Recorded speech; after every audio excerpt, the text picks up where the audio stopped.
Buckingham Palace, where the Duke has just appeared. He's just taken the salute. Let's just listen in.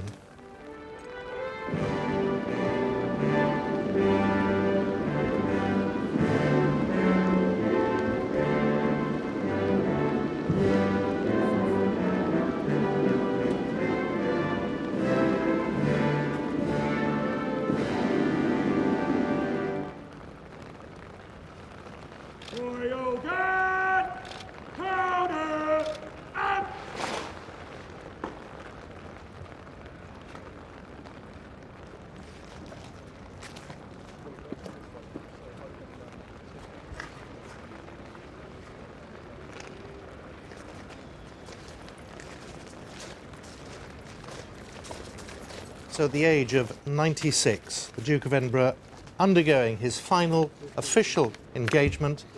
Let's join our royal correspondent Sarah Campbell, who's outside Buckingham Palace for us now and can take up coverage of this event. Sarah. Yes, indeed, the Duke of Edinburgh's last public engagement.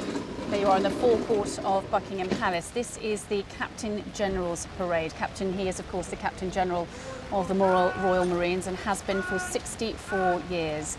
With me is the Evening Standard's royal editor, Robert Jobson. You'll hear his voice as well. Robert, dressed not in uniform, in a bowler hat. Well, he's dressed totally appropriate, isn't he? And he's a raincoat and a bowler hat because he'll be taking the salute from the Royal Marines, but he's the only one I think who's properly attired because it's absolutely chucking it down. The two Royal Marines he's talking to there. Now, this is all part of the 1664 Global Challenge. It's a group which raises funds and awareness for the Royal Marines charity. So for the last few months, gentlemen such as these have been running 16.64 miles every day for 100 days. And the two people he's talking to, I think, are the two that have completed the entire challenge. 1664, a very important date, the date that the Corps was actually founded. That's right. Right. That's the relevance there. I mean, the one thing about the Royal Marine Corps, of course, unlike any other military regiment, is that they have the longest training period than anybody else. In America, anyone in the world, they're training, and it's the most rigorous and difficult training. I mean, I actually know a couple of Royal Marines, including Matt Crouch, who won the George Cross, and their training is remarkable. And they are the fittest men, as you can see. You wouldn't really want to come up against those guys. And of course, appropriate, isn't it, that this is the Duke's final public engagement because of his long connection, not just with the Royal Marines, but with, of course, the Royal Navy. Of course, yeah. I mean, he's a Navy man. He's a Royal Navy man. He served in the Second World War, was mentioned in dispatches, and he became Captain General, this strange rank, really, of the Royal Marines in 1953, as you said. And he takes it extremely seriously. Of course he does. There's talk, though, now he's standing down, although we're not sure how standing down, how far it's going to go. I should imagine he'll be doing loads and loads of engagements. That Prince Harry will be getting the rank of Captain General, and he will be assuming this the role. So that'll be, I think, very appropriate given Harry's service in Afghanistan. Interesting, isn't it? The coming of other members of the royal family will be taking on the roles, not only independently like that, but also supporting the Queen. So when she's out and about in future, rather than seeing her next to the Duke, they'll see her next to other members. Well, it will be strange, Sarah, for this to happen. Of course, we're so used to the Duke being with the Queen on official engagements, but he will, of course, pick and choose engagements. This is the quotes final engagement, but he will be seen again. But yes, Team Windsor will be supporting Her Majesty whenever there is an engagement where it was appropriate. We've already seen it happening, really. And I think we're in a moment of transition already. The Queen doesn't travel on long-haul distances anymore. That role's been taken by His Royal Highness the Prince of Wales and the Duchess of Cornwall. And of course, with the Duke stepping down, I'm always worried about saying stepping down, but with the Duke stepping aside a little bit, we have Prince William, of course, giving up his role as an air ambulance pilot. So he will then be taking on more and more engagements. It's a slow transition, it's seamless, but it's certainly happening. Very much a military man. We see they're having long... I mean, I have to say, you can't really see it from the television screens, but it is absolutely bucketing down, and it's not that warm. But this has been what he's done every year for the last 70-odd years on behalf of the royal family. Well, he does. And he does so much more. I remember being with him when we went to a charitable home for homeless military personnel. And he was so funny. He was in East London, and he walked in and he said to one of the guys who was homeless and had found shelter, "How long are they going to allow you to stay in here before they throw you out?" But he's very serious there, standing with the guys. Having one of his last photos with the Royal Marines, perhaps? Possibly, but again, I'm sure he will carry out a number of private visits, even though this will probably be his final solo appearance, or more than likely will be. He will continue to do private engagements. Just walking across, I believe, to the veterans who are on the other side of Buckingham Palace, and again a reminder of the Duke's himself, his service. It is quite strange seeing him not in uniform, isn't it? Although he is, as I said, appropriately dressed. But underneath that, Mac, he will be wearing his Royal Marines tie, and he will be wearing his medals. He's just not getting soaked like everybody else.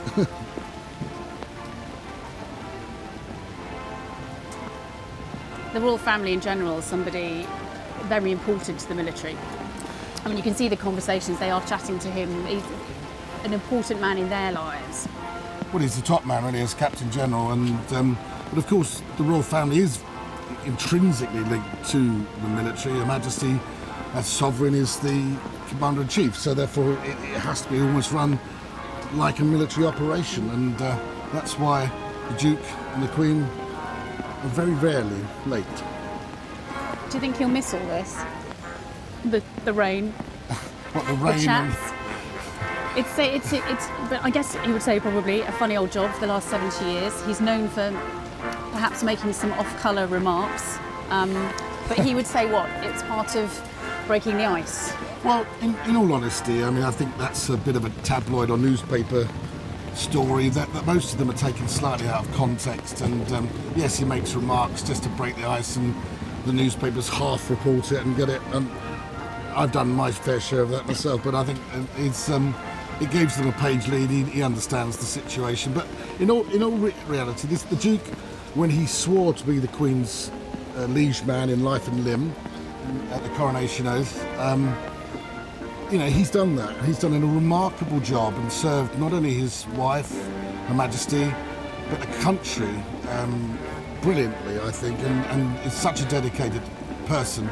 Her Majesty said, didn't she, that he's been her strength and stay, and that was a few years ago. And he carried on. He said when he was 90 that he'd done his bit, and he's carried on. So, look, I just think that at 96 he deserves to be able to pick and choose the engagements he does.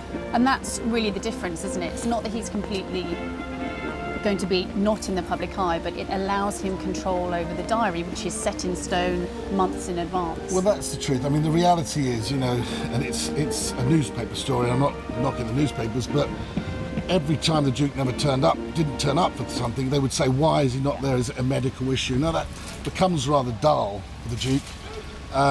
With this internet age, we've already had the Daily Telegraph running, an obituary of the Duke of Edinburgh. We can't have that. All we have to rely on is that the Palace have said very clearly, this is his decision. It's supported by Her Majesty, and it has nothing to do with any doctor's advice. And once again, it's just nice, isn't it, watching him with veterans? And he's probably older than quite a lot of those veterans himself. He is, but they're immaculate, the Royal Marines and those Green Berets. But he went into an old people's home quite recently. He said, I don't really know what I'm doing here. And they all sort of laughed. He said, because I'm older than most of you. He said recently, I think in an event, I'm discovering what it's like to be on your last legs. I mean, perhaps that sums up sort of why now retiring. It sounds ridiculous, doesn't it, to say why is a 96-year-old man retiring? But as you say, he's done his bit. He's done his bit, and Her Majesty's given him her blessing, and I think it's quite right that he can slow down and pick and choose his engagements, because at the end, he enjoys many other things. He enjoys his carriage riding, he enjoys other pastimes, but I still think he'll continue to do surprise visits, and his military commitments are hugely important to him. just speaking there to the young cadets of the Royal Marines. What do you think he'll be telling them? What advice? Probably just get on with it, I think. That's one of his favourite phrases, get on with it. It's not one for worrying about, the rights, wrongs and wherefores. He's a straight talker, not one to give them good luck. Just, they're cadets, they're training, they're committed, they understand what is expected of them, and he that's probably what he's saying. Good luck, get on with it. So what next for the Duke? He'll probably get out of the rain and out that raincoat, have a cup of tea, I should think. But I think that what he will be doing is, he'll liaise still. He'll still have an office at Buckingham Palace. He'll liaise with Her Majesty, looking ahead to what engagements it's felt that it's essential that he should be at. And I'm sure if Prince Harry, or when Prince Harry becomes Captain General of the Royal Marine Corps, he'll be passing on his advice to him. So that's the handshaking done. 22,000 solo engagements over the last 65 years.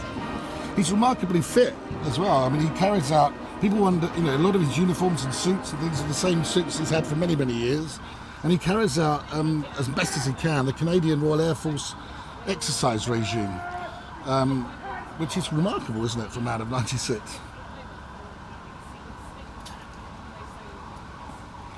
Just moving back to the dais now for the salute.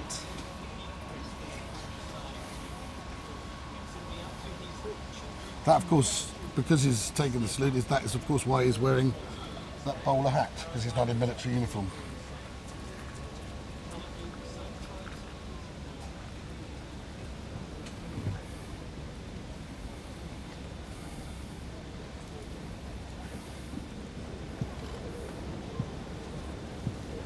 It's obviously something that he's done so many times before. One wonders what's going through his mind. I would have thought that when the day's over, he'll have a look back at it and be... Pride is not something that even comes into the Duke of Edinburgh's mind, but he'd be pleased that he's fulfilled his role as Captain General. And this is the last engagement, solo engagement that he carries out with the Royal Marines. Do you think this would have been chosen specifically? There would have been a reason why he would want this to be his last? Without doubt. Nothing happens in public with the royal family by accident. This was clearly what he wanted to do.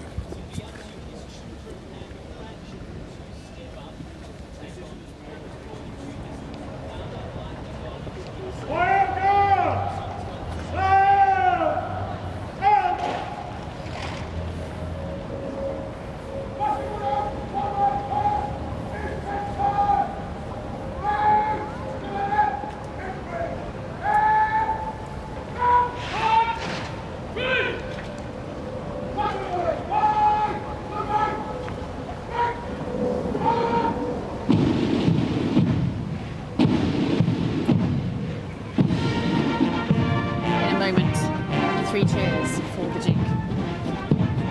Heartfelt today, I would imagine. Oh, very much so. I mean, the Royal Marines commandos are so often the first to go in military, in battle. Of course, connected to the Royal Navy. People sometimes get it wrong and think the Royal Marines are army, but they are Royal Marine commandos.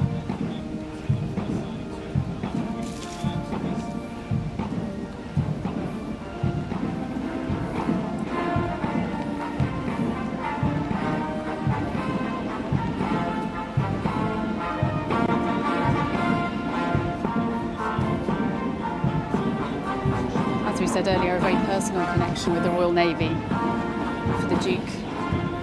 Of course, it's known as the First Service. The royal family have always been connected. The King George VI served when he was Duke of York as in the Battle of Jutland in the First World War. And Prince Charles, of course, was a commander in the Royal Navy, and Prince Andrew served in the Falklands as a Royal Navy helicopter pilot.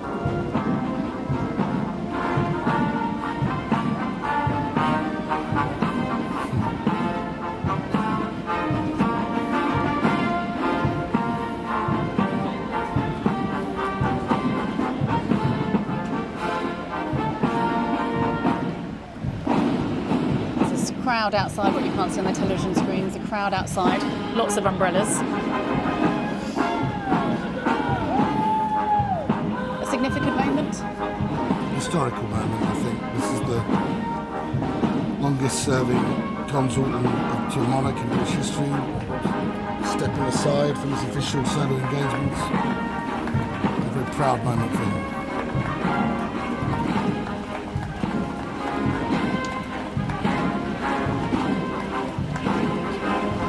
Traditional taking of the salute, something that he's done many, many times before.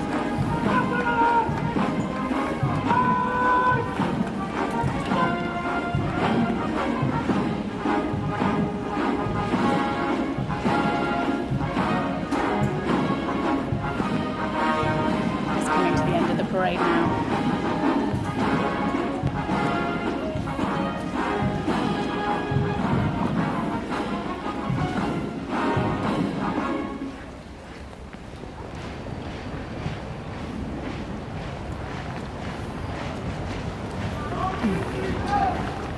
Three cheers will follow. Yeah.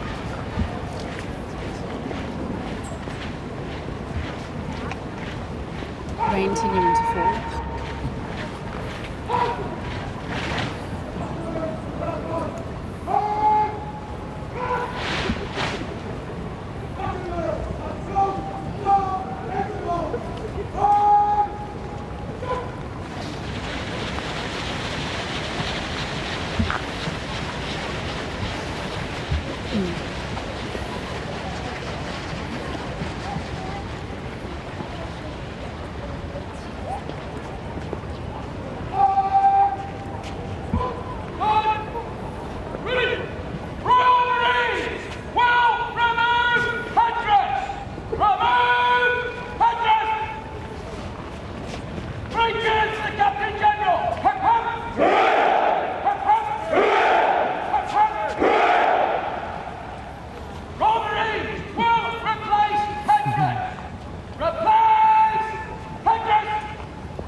Three cheers there for the Duke of Edinburgh, the Captain General of the Royal Marines.